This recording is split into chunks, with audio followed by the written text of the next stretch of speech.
Good morning, everybody. It's Stephen here for the Idiot Quilter, and welcome to my weekly episode. It's episode number 366 for July the 28th, 2026. This weekend coming up, it's a long weekend here in my province and in a lot of the provinces across Canada, which also marks, the start of August and halfway through the summer. Where's it gone? Way too fast. So, I have been busy. What am I working on? Well, several different projects. These are ongoing. You've seen most of these before, so I'm not going to talk a lot about them. Of course, the stars that are in the blues and teals and purples at the top, that is Adam Sew's pattern Jelly Roll Stars, which is available on his website, adamsews.com, and very reasonably priced, his patterns, and they are very easy to follow, very clearly written, and great results, as you can see here. Now, there's many more blocks to go, but I've also started a second quilt using the same pattern, but accepting Christmas colors. And as I've said before, this is a great pattern because Adam has designed it to use jelly roll strips. And we usually have a pile of leftover jelly roll strips that we didn't use from other projects, so this lends itself to being a scrappy quilt anyways, so using them up, great idea for this project. And I don't know about you, but I accumulate jelly roll strips from Christmas jelly rolls all the time. I only use some of them, and I save the rest, and I'm going to stop buying jelly rolls period, because I find I never use a whole jelly roll, but they're so damn attractive, aren't they, the way they're done up? You just want to load up your basket in any quilt store with as many of these as you possibly can. But I'm going to try to refrain from that and carry on with these two projects. I'm also working on an In the Hoop project for Halloween. That's these blocks. It's a wall hanging. And I have actually a few more blocks made, but at the time that I took this picture, I only had what you see here. And they're coming along nicely. I always enjoy those projects. My biggest problem is, okay, what do I do with it when I have it done? Where's it going to go? I'll have to find some place to put it on display. And I don't like to bring it out just once a year. I like to have it hanging up all year round. Yeah, I know it's Halloween, but what's to say you can't have some of these things up out of season? Because they're beautiful when you get them done and you put a lot of hard work into them. I have a Halloween wall hanging type quilt that was an In the Hoop project I did several years ago, and it hangs over. You can't see it right now. Well, can you see it? Let me just see if I go here. Yeah, right. Okay, get my fingers right. It is awkward when you're looking at yourself in a camera. Okay, over here, right there, you see? Try to get there. This is awkward. Right there. So that's there permanently all year round. I could retire maybe some of the things on the back wall coming down the stairs, maybe with the new Halloween one when I get it done. I don't know. We will see. It's all up in the air. We'll see. I enjoy making them. That's more important to me than whether or not they're going to be put on display. Okay, so those I'm working on. My other project, well, I finished these. These were kind of a palette cleanser on the embroidery machine. This came from Hoop Sisters. I do not enjoy Hoop Sisters projects, and I think I've talked about that before, but maybe I haven't that much. And I'll tell you why. First of all, Hoop Sisters projects are, they're all done with your embroidery machine. But when it comes to putting things together, and they do a lot that are quilts, they have a really awkward way to put the quilt together. And I just don't like it at all. It's kind of a quilt as you go kind of a process. You have hinge sashing and pieces like that. Now maybe they've changed that. I haven't had one of their projects in a long time. In fact, this one I found in my stash of future projects and stuff, and it was on CD. Okay, that tells you something, doesn't it? But I did it. I did not do it exactly the way they wanted you to do it. They had sashing involved in this. I decided, because there's 2 blocks in each placemat, I decided I did not want sashing. So I didn't put in sashing. And the way they were doing their borders, well, yeah, it's one way to do a border, but I didn't like that way. I did my own thing. They said take fabric and quilt it first, and they gave you the dimensions for a piece of fabric to do that. And then you were supposed to like also make it into a quilt sandwich when you did it. So you had your top fabric, you had your bottom fabric, you had your batting in between, you put it in the hoop, you did your quilting on it. No, they didn't even do it in the hoop. They did it on a domestic machine. They suggested, straight lines, hatch sewing, doing it, with a walking foot, something like that. Did not like that idea. So what I did for the border pieces was I took their first idea of making a quilt sandwich, but I did not put backing fabric on it. In fact, when I made the quilt sandwich, I didn't even use batting. I just used some stabilizer, and then I pulled up a quilting pattern, a stipple pattern, as you can see here, and filled the fabric with the stippling. Then I took it off. I cut it into the 2.5, I think those are 2.5-inch strips, and sewed them onto the placemat. Now you're going to say, but didn't the blocks have batting in them? Yes, they did. To make everything even though, and I use battleizer, which is a low loft type of batting that allows things to lay really flat, like placemats, table runners, that kind of thing. You've heard me talk about it before. I love it. It's actually, ironically, it is a product by Hoop Sisters, but I do love it. And so I got the borders on, and then I just simply made a quilt sandwich. I put placemat on top of a piece of battleizer, and under that I put my backing fabric. I did stitch in the ditch to put the layers together, squared it up, added my binding as you normally would add binding, and presto bingo, you have placemats. And I think they're really cute. I doubt that I'm going to use them. I only made 2. Maybe I should make a couple of more. So there's like a set of 4. And if I was to make another set, I might do a totally different color scheme, same blocks. So it'd be 2 like this, and maybe I'll go a little bit more. Maybe the house will become green and the trees will come red. I don't know, or something like that. We'll see. But yeah, I'm not a fan of Hoop Sisters products. They're also very, very expensive. And they're an American company. I'll say no more about that. But anyways, I made it work for my purposes, and I guess that's all that matters. And if you wanted to, you could make, actually, I think what might make a cute table runner to match these is to just do several blocks with the trees. That would work very nicely too. So yeah, there's always potential in any of these things, really. If you think about it, you can think outside of the box. You don't have to do what the designer wants you to do. You can do your own thing. And speaking of your own thing, well, this is Walter's.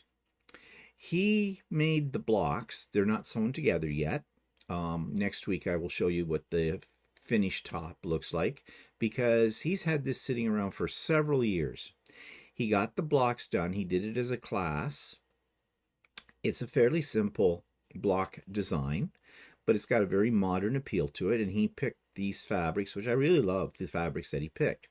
The one little problem, and it's not really a major problem, and he admits to this, the pattern called for 4 different patterned fabrics. He only used 3. I'm not sure why.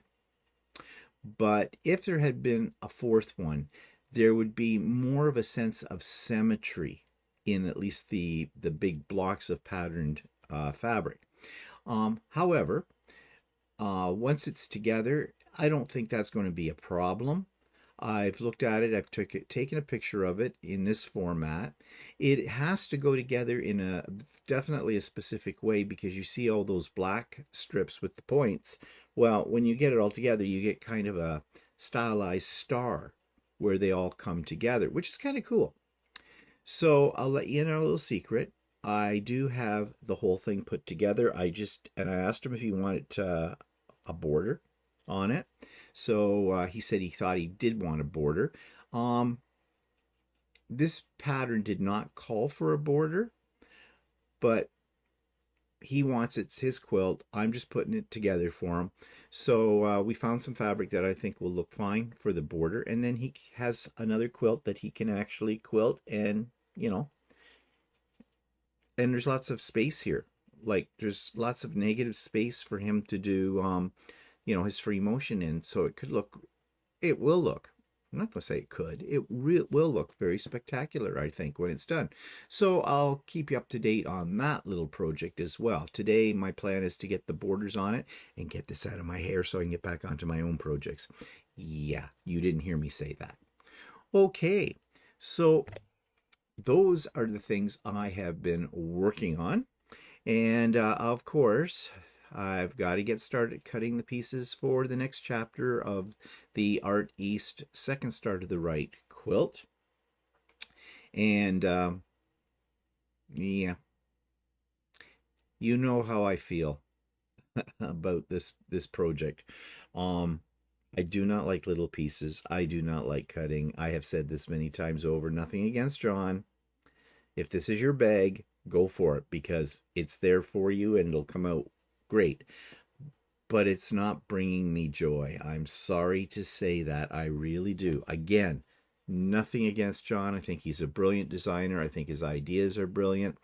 It's just, I find it, and I have to be honest, I find it tedious. That's just me.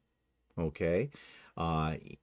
Your results may be different with it, and I'm sure they would be. And I don't want to discourage anyone from, if you've never done an Art East quilt, go for it.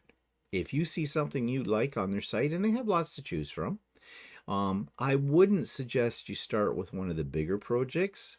Start with one of the smaller ones to get a feel for it. Patterns are well written, the whole bit. The end result will be worth it. And that's what I keep telling myself. But it's just me. I don't like cutting and little pieces in the whole bit. I just don't. But having said that, I am going to finish this project. It's going to kill me, but I will finish it. It'll be several months. It's set up as a block of the month kind of a thing, although I have all the instructions for the entire quilt because I bought the kit. And yeah. But I don't want you to think that I'm criticizing John. I am not. Not at all. It's me. It's just me. We all have our things that we like to do. And we have things we don't like to do. So that's it. Yeah, that's the story. Okay. So, what's coming up? Well, of course, as usual, Sewing with Stephen on Wednesdays. I'm a little disappointed in the turnout lately. And I have mentioned this, so I'm not going to dwell on it. I think it's the summer. I'm going to pretend it's the summer and it's not me. People are busy. And, once we get past August and we start moving into the fall, I have a feeling things will get a little bit busier. But that's not a problem. As I've said before, if there's one or if there's 100, I do it anyways because I enjoy it. And yeah, enough said about that. Now, I've had a few people ask me, when's the next pop-up sew day? You haven't had one for a while. And you're quite right. I have not had one since my birthday bash in the middle of July. That seems like a long time ago, but it's only a couple of weeks or 3 weeks ago with that one. So, yeah, the problem is we're busy. So I don't know when the next one's going to be. It's not going to be until almost near the end of August because we have plans. Every weekend has something on it from here now until about the, let's see, it's the 9th, the 16th, the 20th, till about the 23rd. So that might be 23rd, 22nd. The 22nd of August might be when the next pop-up sew day will be. but don't hold me to that.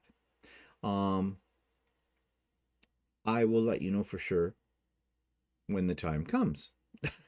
Yeah. So sorry, I can't be any more specific in that. What are we up to, you might be saying? Well, this coming Saturday morning at 8 a.m., I am a guest on Sean, the guy who sews, YouTube channel, his live. He does every Saturday morning starting at 8 o'clock, and it runs usually about an hour and a half. And he's asked me to be on it this coming week. I've been on before. I really enjoy being on Sean's lives. They're lots of fun, and I think Sean has me on there because I won't shut my mouth.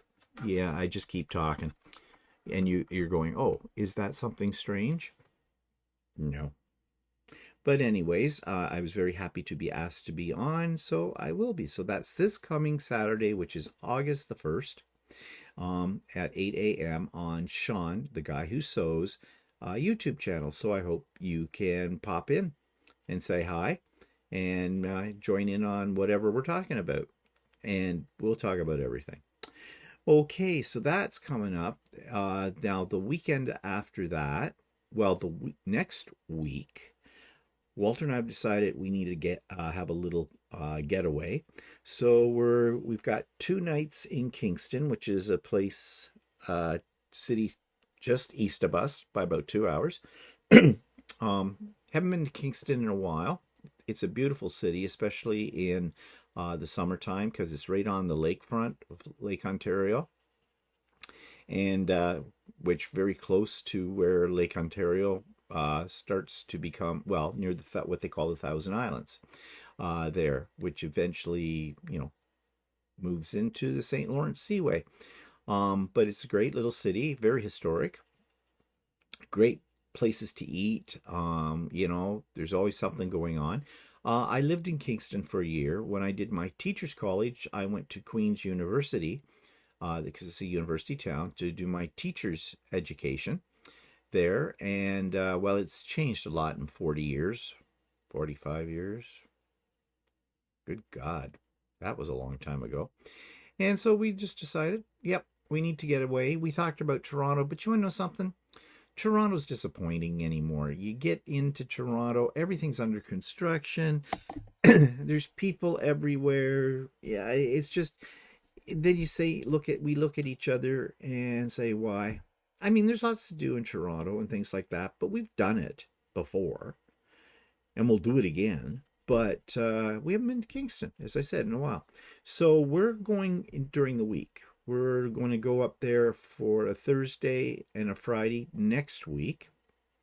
And we've got 2 nights. We're going to stay at in one of the college residences, because in the summertime, and I don't know if you know this, but universities often in colleges, at least in our area, because they don't really have too many students there in the summer, if any at all, they open up the residence like a hotel. And they're a lot cheaper. And you get the same, I mean, they're less maybe fancy, but what do you need? You need a bed, you need a bathroom. And these places have it. Plus, they usually have an area they have a microwave in them, too, a little fridge or whatever as well. So, and for what we're paying, like 2 nights, $233 Canadian. That's not each night. That's for the 2 nights. Now, they have just started. We've stayed there before where we're staying. It's called the St. Lawrence College, which is really close to the downtown of Kingston. They do charge parking now. Who doesn't? They didn't used to, but it's only like $9 and something a night. So really, that's cheap compared to if you go to Toronto and you go to any hotel in Toronto, you're going to pay a minimum of $30 to $40 a night for parking in a hotel that you're already paying a high fee for. It's just nickel and diming you to death, But anyways, so yeah, we've got that booked. And our plan is we'll go there, we'll leave here, at a reasonable time, Thursday morning, early. There's some quilt shops I want to go to along the way. as well. I need to get that information organized for myself. And yeah, I'll be looking for Christmas fabric, probably pick up a few other things while I'm there, and I'll be sure to show it all to you. And yeah, it'll be a nice little getaway. And then we have a friend coming here for brunch on the Sunday. So we get back on the Saturday. We have a friend coming for brunch on Sunday. So that weekend shot. And the weekend after that would be what's on. Oh yeah, we have a sew day with the Walter Sew people on the 15th. So that weekend shot, or at least the Saturday shot. So that's why I'm saying the pop-up sew day will probably be about the 22nd.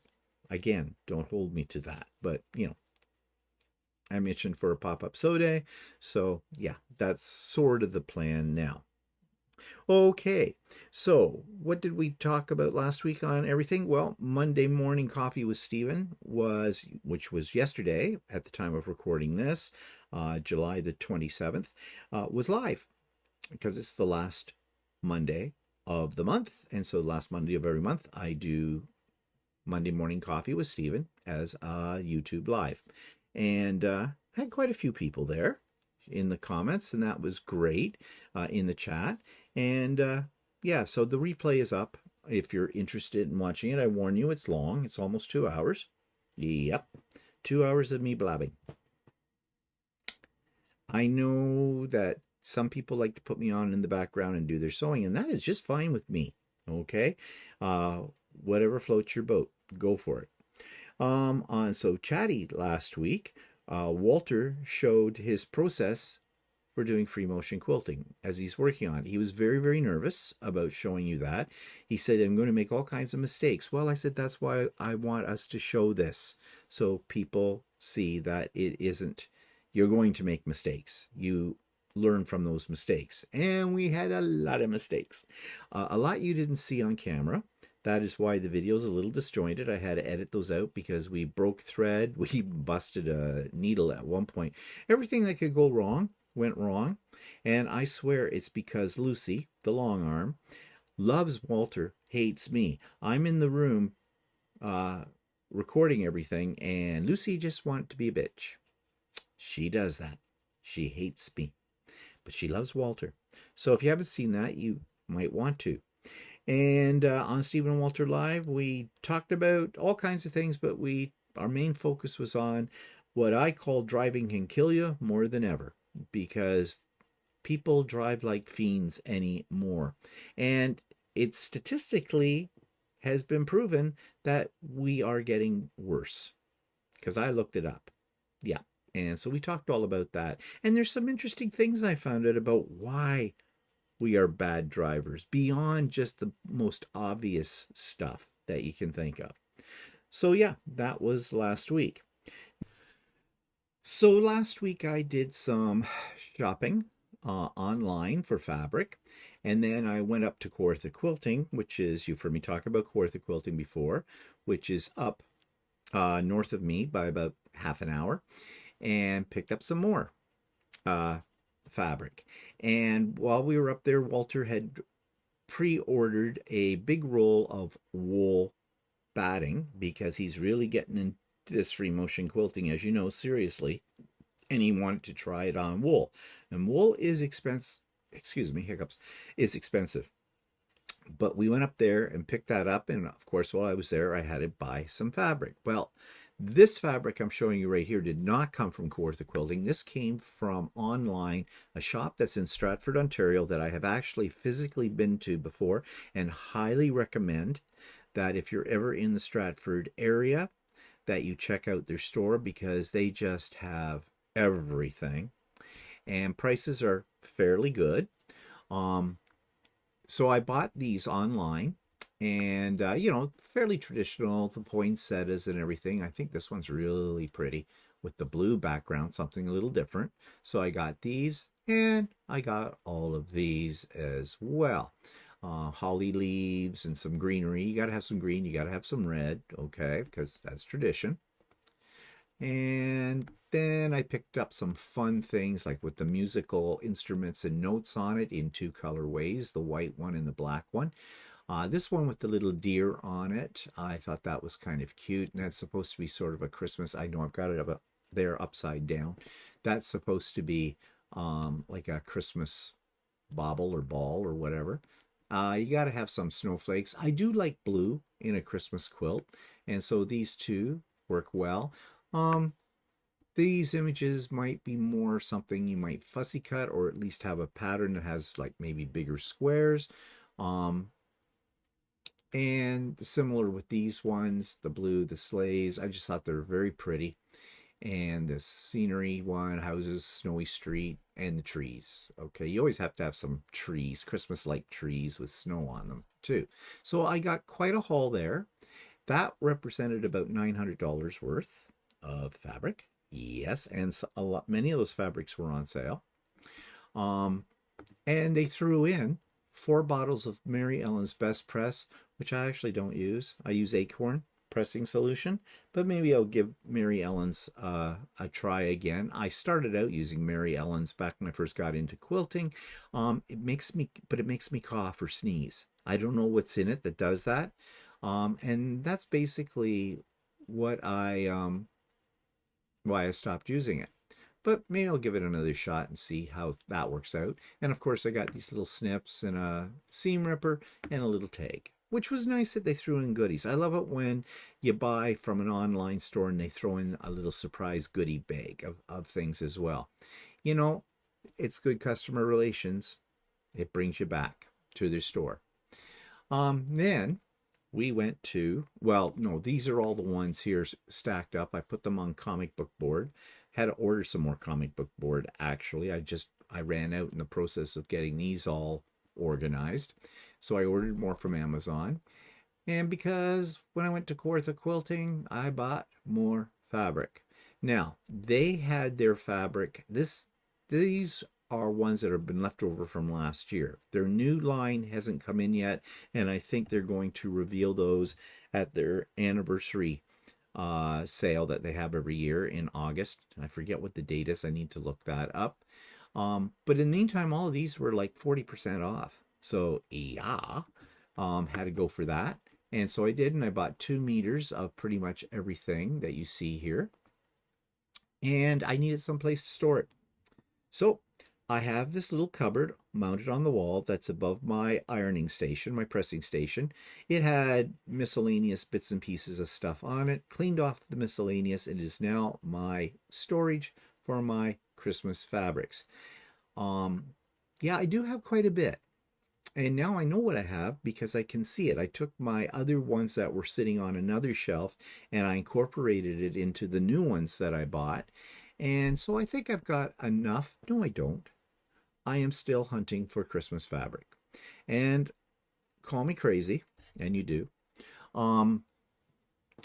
Because I have noticed that a lot of stores don't seem to be getting their Christmas fabric out as early as I would like.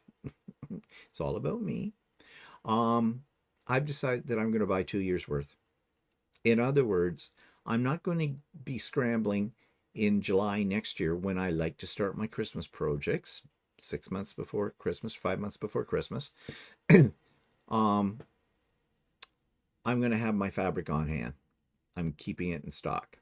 Yes, it's a bit of an expense, but at least it's worth it so I don't have to go through the headache. When I want to start a Christmas project any time of the year, I will have fabric available for that. I don't have to depend on when it's going to get out in the stores. So that's my plan. And I can move those little fat quarter bundles down, and that gives me more shelf space up there for another pile of fabric. I'll make it fit if I buy it.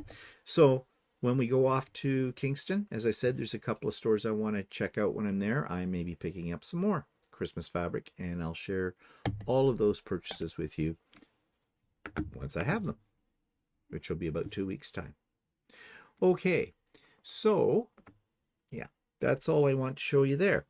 So that takes me to subscribers' creation of the week, and this comes from a good friend of the channel, Joanna Vodaka, and this is her beautiful creation. This week's quote from a subscriber comes from Joanna Vodaka, and she writes, "My sister passed away 7 years ago. Unfortunately, she wasn't able to finish this quilt, so I finally finished it. It started as a jelly roll race quilt. However, I thought it would make a better rail fence quilt. Because I don't have free motion quilt skills, I decided to try edge-to-edge quilting on my embroidery machine. I used Designs by Juju Big Stipple Design. I have a magnetic hoop, so that made rehooping easier. My Baby Lock Destiny has a camera feature which helped me align the design on the quilt. The color of the quilt isn't what I would normally pick, but now that it's done, I love it. Of course, it has sentimental value." Yes, and I think it's beautiful, and I love the quilting on it. Now, you know I am someone who has said that you really can't successfully quilt a large quilt using your embroidery machine. But I think, Joanna, you have proved me wrong on that one.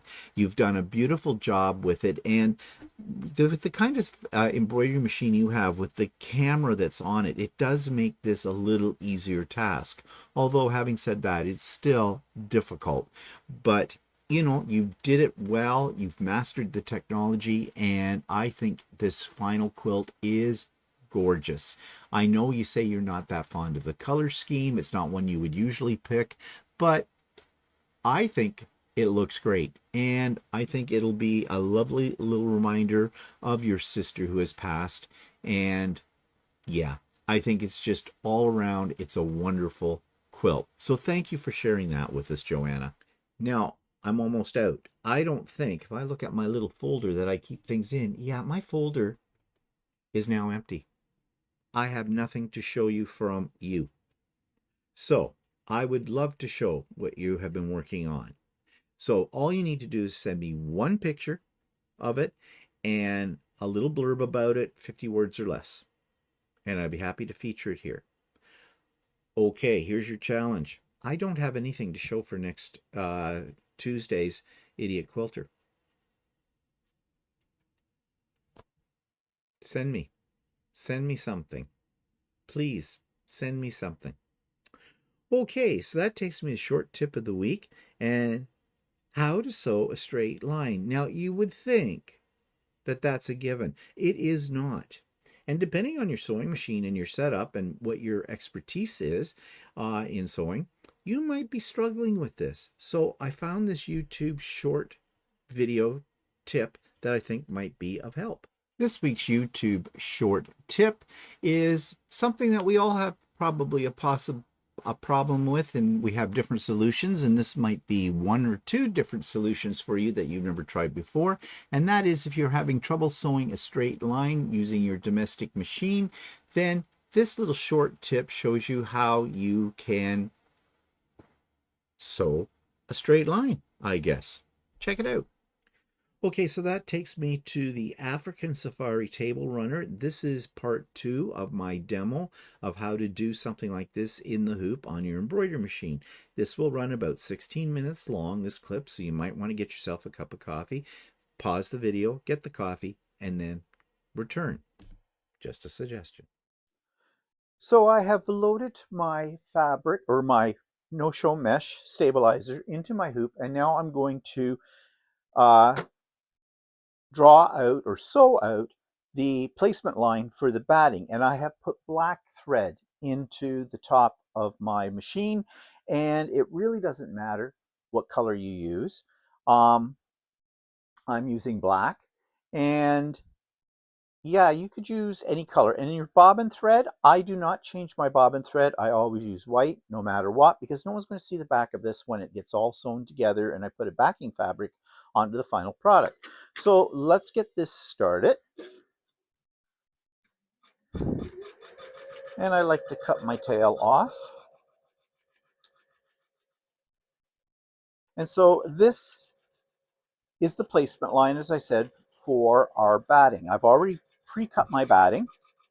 And you want to cut a piece of batting that is larger than the placement line, because you will be trimming it back, but best to have too much than too little. So when this is finished, I'm going to place my batting over top of that. Let me grab my batting.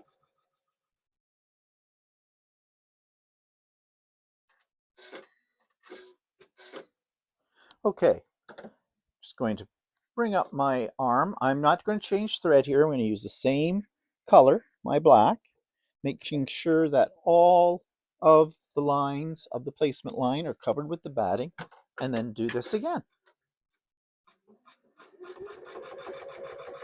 Trim that tail.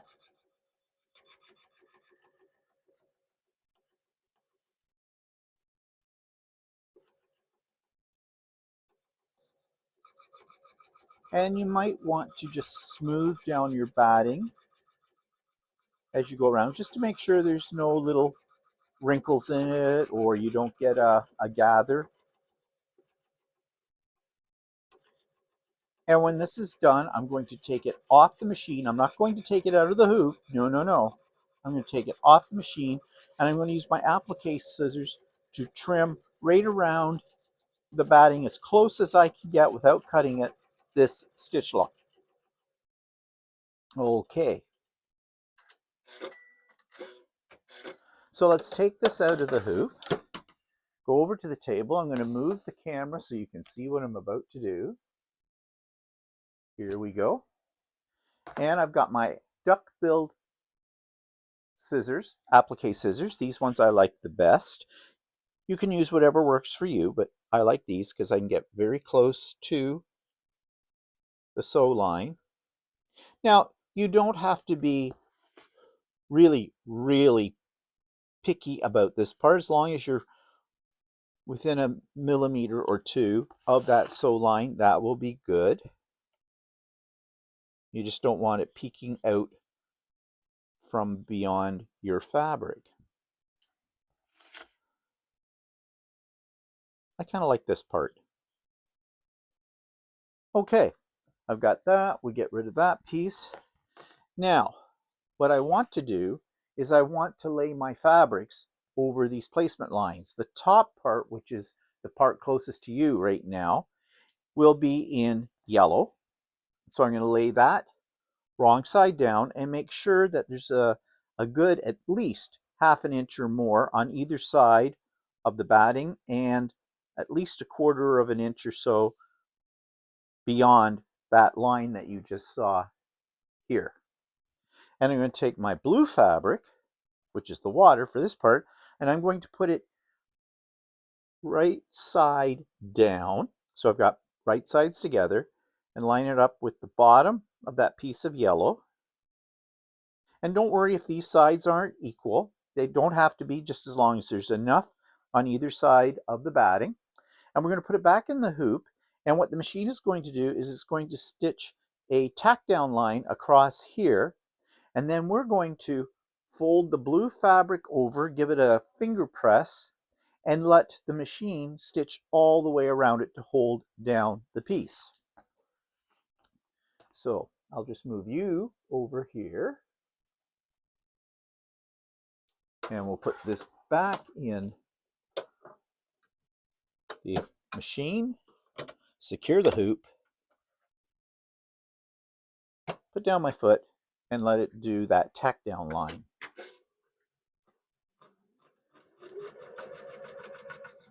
Got a little problem. I caught. This is why you should probably stop it before you do this and trim this off, because that was causing me a little bit of grief there. Nothing major, but I caught it before it got out of control. Let's get little pieces off. Okay, continue.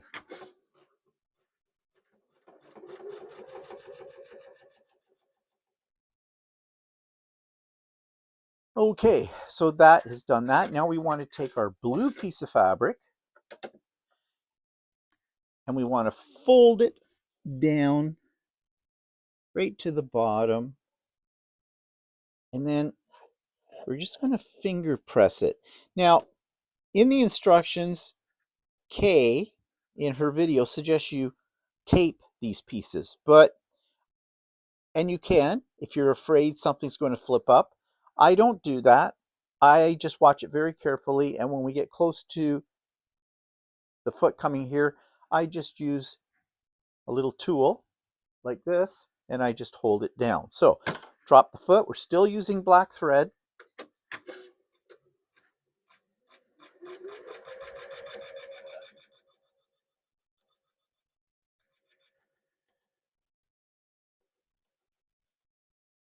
And you should monitor this stage of it. Don't go away, just to make sure nothing goes wrong. Now you see this is coming close to here, so I'm just going to take that off to the side, and there we go. Just in case it popped up and it got caught on my foot, that could be disastrous. What could happen is it gets tangled up in that, and before you can even shut down the machine, it may have pulled the whole thing out of the hoop, and then you have to start over again because you can never get them lined up properly. Okay, so we're finished this. We're not going to worry about trimming any of this up right now. We're leaving it in the hoop. We will trim it after we are done. But now we need to do a thread change because it's going to do the quilting part. And basically for this design, it's doing radiant lines that come out from the center. So I'm doing the ones that are in here in blue, and I'm doing the ones up in here in a goldy yellow. So let me thread the machine to get this started. And I'd already in advance picked out my colors that I want to use in my threads, the shades. Again, that is personal choice. You can do whatever you want. I'm just going to move the needle over so I can thread it. When the needle is a little too close to the frame, you can't get the needle threader to go down properly. So the machine knows that and just lets you move it away. And we're back in, we're threaded, let's go. And I'm going to get the tick. Oh, oops. Yeah, something happening here. Oh, well, there's something very interesting. My machine has come unthreaded. I'm just going to cut my thread, and I'm just going to redo that. Something's happened with the bobbin. I'll let you in on a little secret here. You saw those other 3 panels I didn't have a moment's worry about any of those. But as soon as you try to demo it for somebody, you will have a problem. But you know, I think that's good that you see the problems you can have. These are very minor problems. They'll occasionally happen for one reason or another.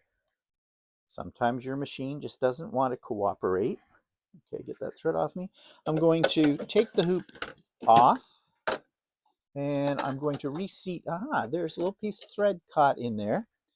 There's a couple. And there we go. That can do it. That's all it takes. Somehow, probably from that problem I had a few moments ago, we put that little piece of thread in there, and that's what's throwing the bobbin off. Okay, we're reseated. And reseat the hoop. Okay. So, I want to go back to the beginning, so I'm just going to back up the machine a little bit. Okay, let's try this again. Oh, I haven't threaded. Oops. I have my thread in the machine. I just didn't. Okay, a little problem here seeing. Okay, I think I'm okay there now.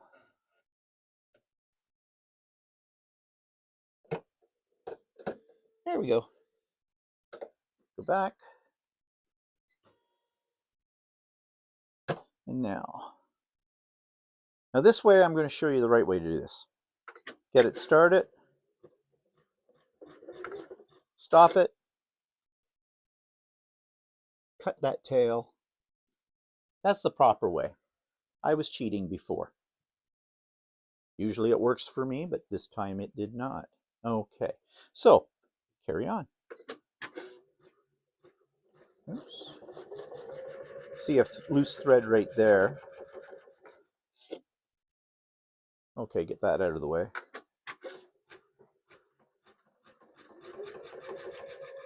And so now it's doing the quilting for this, as I already stated.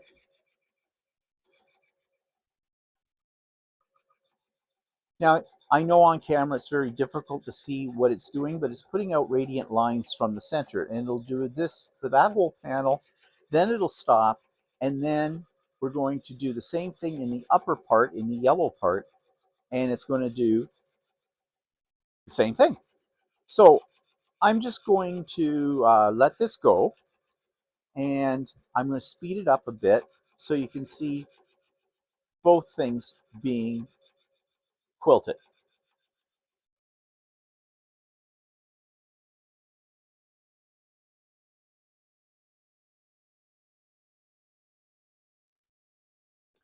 Okay, so now we are going to stitch out the reflection of the sun or the moon, whatever you want to call it. I'm doing it in white, and it's going to start down here, and it's got a half circle to go. So this is going to be something that I'm going to put on fast forward after it gets going.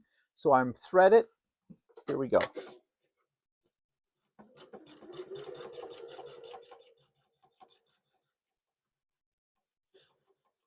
Now this will take a bit of time here, so I will speed it up in a moment. But before I do that, I want to explain to you how long this pattern takes. Not counting thread changes, and there's not a lot of thread changes, so that's a good thing. It takes about 75 minutes to do one of these panels. So this is something that you want to set some time aside for. I do not recommend that you leave your machine unattended for very long, because that's when your machine will want to do something behind your back, because they're nasty like that. So we'll let this play out here, and I'll put it on fast forward, and we'll be back.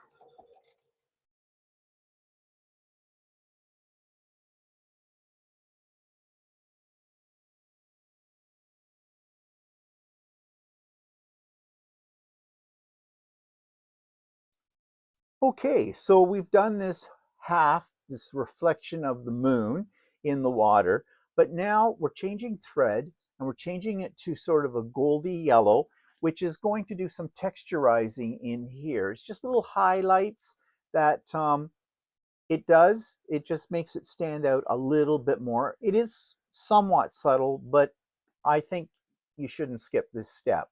Just do it. So we're going to get that started.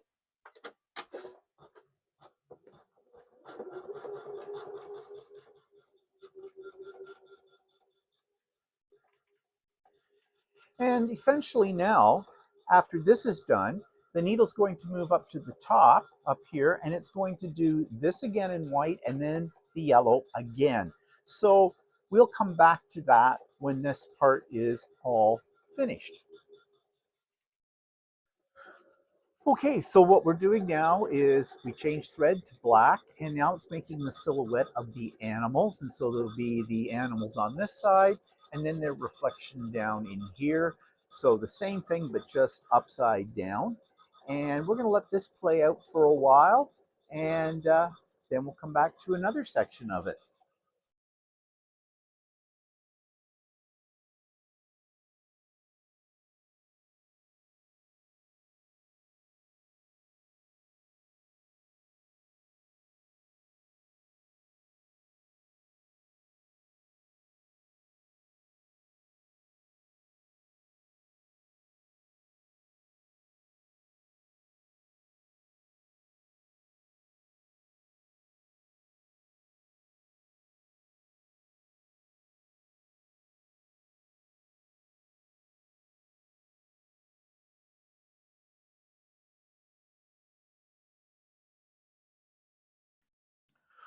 Okay, so it's now finished the silhouette of all the animals in the water, and now what it's going to do is do some white lines across here to give that sort of ripply effect in both the original image size, I guess you want to call this, and in the reflection as well. It just adds a little bit more texture to the overall piece. So starting that up, I've already loaded in the white thread for this. And it's taking out this piece that doesn't need to be here.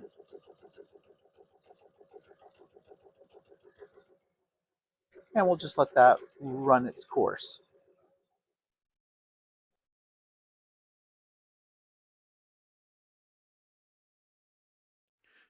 Okay, so that's it for me this week. I hope you have a great week. Remember, I need pictures of your creations. One picture, please. If you want to send me a couple of pictures, send them as separate emails, and I'll put them in my file for future reference. But I can only show one picture of a project at a time, and a little blurb about each one, please. Just something short, something sweet. And yeah, I'll be happy to feature it here, as I already said. Okay, so I hope you have a great week. I hope you have a creative week, and we'll see you next week. Bye for now. Hi, I'm just going to interrupt my program for just 1 second to remind you to like the video, to subscribe to the channel, and hit the bell for future notifications. That's all I ask of you. Show me a little love. Thanks.